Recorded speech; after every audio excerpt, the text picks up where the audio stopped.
السلام عليكم ورحمة الله وبركاته.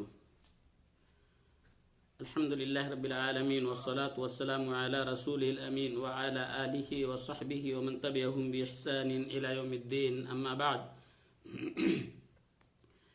يقول المصنف رحمه الله: باب لا يذبح لله بمكان يذبح فيه لغير الله.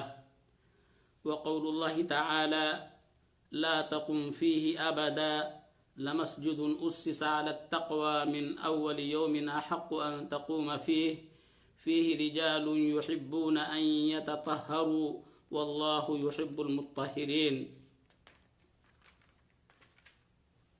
عن ثابت بن الضحاك رضي الله عنه قال: نذر رجل أن ينحر إبلا ببوانة فسأل النبي صلى الله عليه وسلم فقال: هل كان فيها وثن من أوثان الجاهلية يعبد؟ قالوا لا. قال: فهل كان فيها عيد من أعيادهم؟ قالوا لا. فقال رسول الله صلى الله عليه وسلم: أوف بنذرك. محترم ساتھیو، حمد و صلات کے بعد شیخ رحم اللہ علیہ نے باب باندھا ہے کہ ایسی جگہ پر بھی جانور ذبح نہیں کیا جائے گا جہاں پر غیر اللہ کے نام پر جانور ذبح کیا جاتا تھا۔ شرک کے سد باب کے لیے ایسی چیزوں سے بھی منع کیا گیا۔ قرآن کریم کی آیت دلیل کے طور پر پیش کی کہ منافقین نے ایک مسجد تیار کی تھی جو مسجد ضرار کے نام سے جانی جاتی ہے، اور انہوں نے نبی کریم صلی اللہ علیہ وسلم کے پاس آ کر کے یہ کہا، یہ عذر پیش کیا کہ ہم نے یہ مسجد بنائی ہے کہ گرمی میں، سردی میں یا بارش کے موسم میں جو ضعیف ہیں، کمزور ہیں، ان کو مسجد تک آنے میں پریشانی ہوتی ہے، لہذا اسی مسجد کے اندر نماز پڑھ لیا کریں گے۔ انہوں نے مسجد تعمیر کی، مسجد کی بنیاد ڈالی۔ اللہ کے رسول صلی اللہ علیہ وسلم کے پاس آئے اور انہوں نے عرض کیا کہ اللہ کے رسول صلی اللہ علیہ وسلم آپ اس کے اندر نماز پڑھ لیں۔ اس وقت اللہ کے رسول صلی اللہ علیہ وسلم غزوہ تبوک کے لیے نکل رہے تھے، تو اللہ کے رسول صلی اللہ علیہ وسلم نے ان سے وعدہ کیا کہ میں جب غزوہ تبوک سے واپس آؤں گا تو میں اس کے اندر نماز پڑھوں گا۔ اللہ کے رسول صلی اللہ علیہ وسلم غزوہ تبوک کے لیے نکل دیے، اور جب وہاں سے واپس ہو رہے تھے، بس ایک دن یا کچھ حصہ باقی تھا کہ اللہ کے رسول صلی اللہ علیہ وسلم مدینہ پہنچنے والے تھے، تو راستے میں اللہ رب العالمین نے وحی کے ذریعہ سے ان کی سازشوں کا پردہ فاش کیا، اور ان کا جو مقصد تھا اللہ رب العالمین نے واضح کر دیا اللہ کے رسول صلی اللہ علیہ وسلم پر۔ لہذا اللہ کے رسول صلی اللہ علیہ وسلم وہی راستے ہی میں چند صحابہ کرام کو متعین کیا اور بھیجا کہ جا کر کے اس مسجد کو ڈھا دیا جائے اور اس کو جلا دیا جائے، جس میں سے جن صحابی کو اللہ کے رسول صلی اللہ علیہ وسلم نے بھیجا تھا ان کا نام ہے مالک بن الدخشم، اور ان کے ساتھ میں مان بن عدی، یا اسی طریقے سے مان بن عدی کے بھائی عامر بن عدی، یہ گئے اور اس مسجد کو انہوں نے ڈھا دیا اور اس کو جلا دیا۔ تو اس منافقین نے اس مسجد کو جو تعمیر کیا تھا، ان کا مقصد یہ تھا مسلمانوں کے نقصان پہنچانا، جیسے کہ قرآن کریم کے اندر اللہ رب العالمین نے اس سے پہلے جو آیت ذکر کیا: وَالَّذِينَ اتَّخَذُوا مَسْجِدًا ضِرَارًا وَكُفْرًا وَتَفْرِيقًا بَيْنَ الْمُؤْمِنِينَ وَإِرْصَادًا لِمَنْ حَارَبَ اللَّهَ وَرَسُولَهُ مِنْ قَبْلُ وَلَيَحْلِفُنَّ إِنْ أَرَدْنَا إِلَّا الْحُسْنَى وَاللَّهُ يَشْهَدُ إِنَّهُمْ لَكَاذِبُونَ، کہ وہ لوگ جنہوں نے مسجد کو تعمیر کیا یعنی مسلمانوں کو نقصان پہنچانے کے لیے، اور اسی طریقے سے ان کے درمیان تفرقہ ڈالنے کے لیے، اور ایسے لوگوں کے لیے یعنی قیام کا سامان مہیا انہوں نے کیا جو پہلے ہی سے اللہ اور اس کے رسول کے وہ مخالف ہیں، اور وہ لوگ قسمیں کھائیں گے کہ ہمارا جو مقصد ہے اس مسجد کے بنیاد کا یعنی بہتر ہی ہے، لیکن اللہ رب العالمین کہہ رہا واللہ یشہد انہم لکاذبون، اللہ رب العالمین شاہد ہے کہ وہ لوگ جھوٹے ہیں۔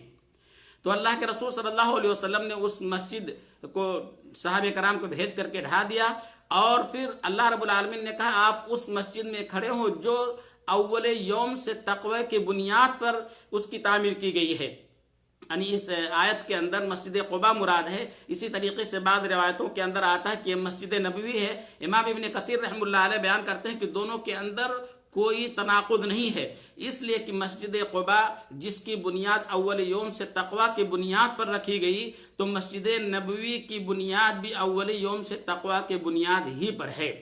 لہذا مسجد قباء اس کی فضیلت ہے۔ مسجد قباء کے اندر جو شخص 2 رکعت نماز پڑھتا ہے، اللہ رب العالمین اسے عمرہ کرنے کے برابر اجر اور ثواب سے نوازتا ہے۔ اسی لیے اللہ کے رسول صلی اللہ علیہ وسلم اکثر یعنی قباء کی زیارت کیا کرتے تھے، چاہے پیدل جا کر کے یا اسی طریقے سے سواری سے جایا کرتے تھے۔ تو اس آیت کے اندر یہ بیان کیا گیا کہ ایسی مسجد جہاں پر جو اللہ رب العالمین کی معصیت کے لیے، اللہ رب العالمین کی نافرمانی کے لیے جو بنائی گئی ہو، اس کے اندر عبادت کرنا درست نہیں ہے۔ اسی طریقے سے ایسی جگہ پر جہاں پر غیر اللہ کے نام پر جانور ذبح کیا جاتا تھا، جہاں پر شرک کیا جاتا تھا، وہاں پر جانور بھی، گرچہ ابھی وہاں پر جانور نہیں ذبح کیا جا رہا ہے، لیکن وہاں پر جانور ذبح نہیں کر سکتے ہیں۔ اور اسی طریقے سے نبی کریم صلی اللہ علیہ وسلم کی حدیث بھی اس تعلق سے ہے۔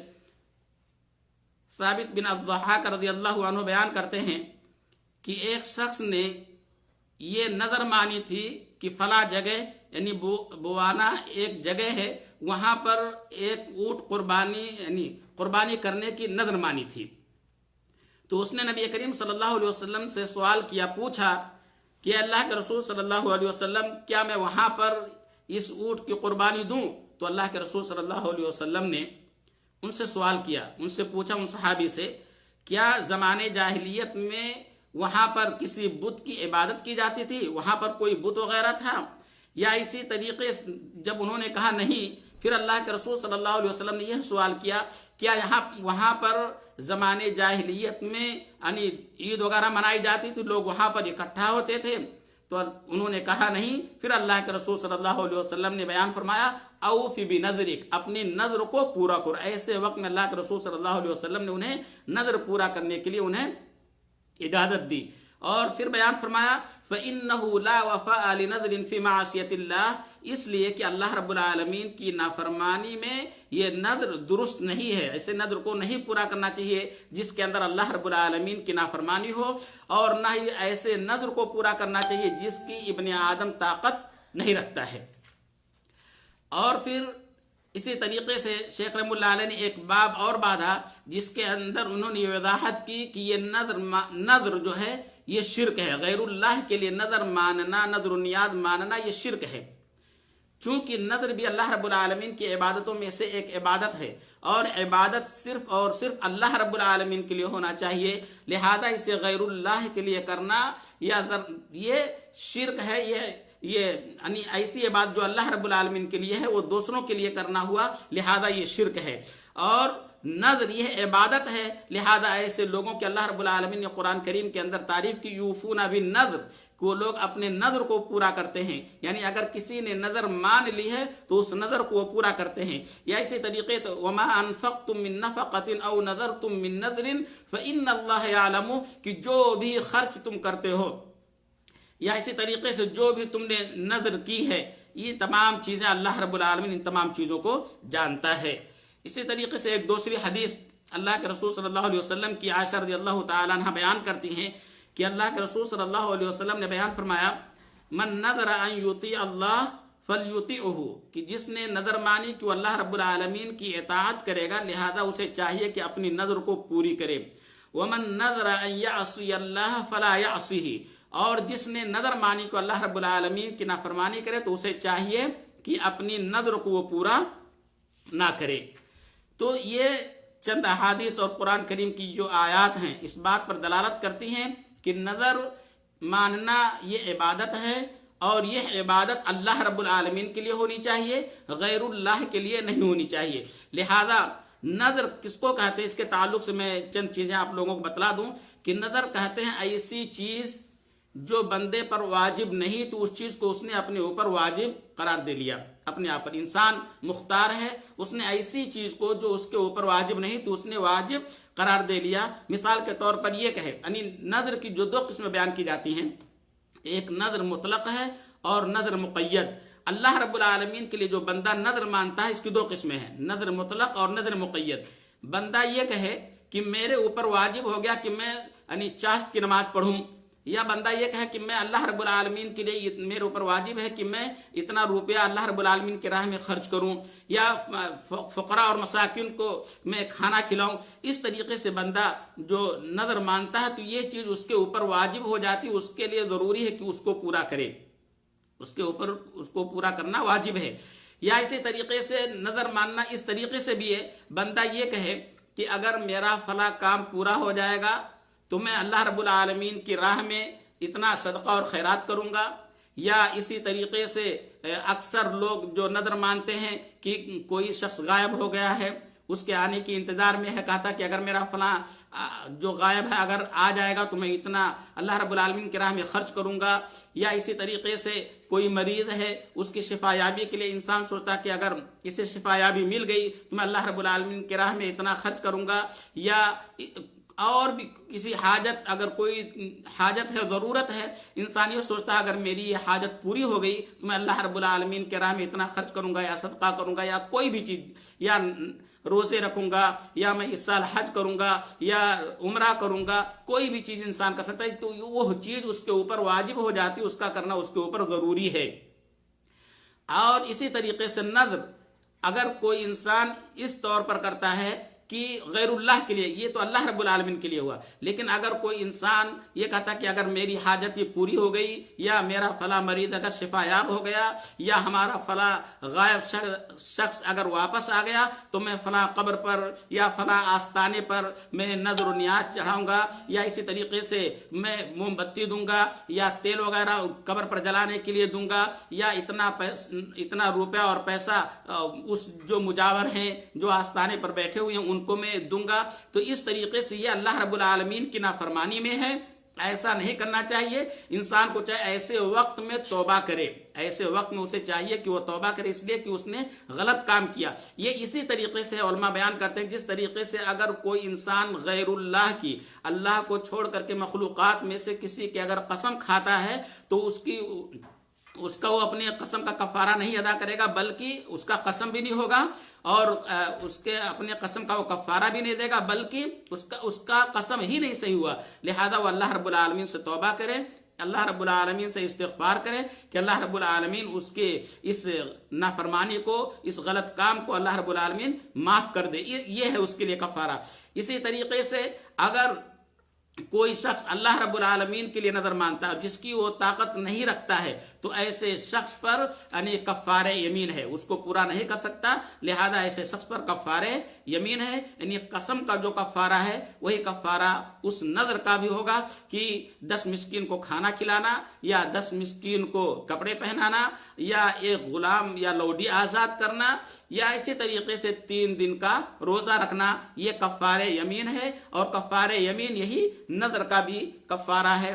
لہذا ہمیں چاہیے کہ نظر جو اللہ رب العالمین کے لیے ہے، یہ عبادت ہے، اس عبادت کو ہمیں اللہ رب العالمین کے لیے کرنا چاہیے. اور اسی طریقے سے میرے بھائیوں، نظر کے تعلق سے اللہ کے رسول صلی اللہ علیہ وسلم نے بیان فرمایا کہ یہ نظر کوئی فائدہ نہیں پہنچاتا، کسی چیز کو یہ ٹال نہیں سکتی ہے، انسان کے اس میں کچھ بھی فائدہ، تقدیر کو یہ ٹال نہیں سکتی ہے. لیکن اگر کوئی انسان نظر مان لیتا تو اس کا پورا کرنا اس کے اوپر واجب ہے. اور نظر اس لیے ہے کہ بخیل کے مال سے یہ نکالا جاتا ہے. بخیل کے مال جو انسان اللہ رب العالمین کے نام میں ایسے خرچ نہیں کرتا، یہ نظر کے ذریعے سے اس کے اوپر وہ چیز واجب ہو گئی کہ وہ خرچ کرے. لہذا نظر کے تعلق اللہ کے رسول صلی اللہ علیہ وسلم نے منع بھی فرمایا کہ کوئی انسان نظر مانے، اور اگر کوئی نظر مان لیا ہے تو اس کو پورا کرنا وہ واجب اور ضروری ہے. اللہ رب العالمین سے دعا ہے کہ اللہ رب العالمین ہمیں اس عظیم عبادت کو صرف اور صرف اپنے لیے کرنے کی توفیق عطا فرمائے. غیر اللہ کے لیے اللہ رب العالمین ہمیں کرنے کی توفیق نہ دے، بلکہ ہمیں اللہ رب العالمین اس سے محفوظ رکھے جو کہ شرک ہے. اللہ رب العالمین سے دعا ہے کہ اللہ رب العالمین ہم تمام لوگوں کو نبی کریم صلی اللہ علیہ وسلم کی سنت پر چلنے کی توفیق عطا فرمائے۔ اللہ رب العالمین بدع اور خرافات سے محفوظ رکھے، اور شرک کے طرف جتنے بھی چیزیں لے جانے والی ہیں ان تمام چیزوں سے اللہ رب العالمین ہم تمام کو محفوظ رکھے، آمین۔ وآخر دعوانا الحمد للہ رب العالمین، وصلی اللہ علی نبینا محمد وعلی آلہ وصحبہ وسلم، والسلام علیکم ورحمۃ اللہ وبرکاتہ۔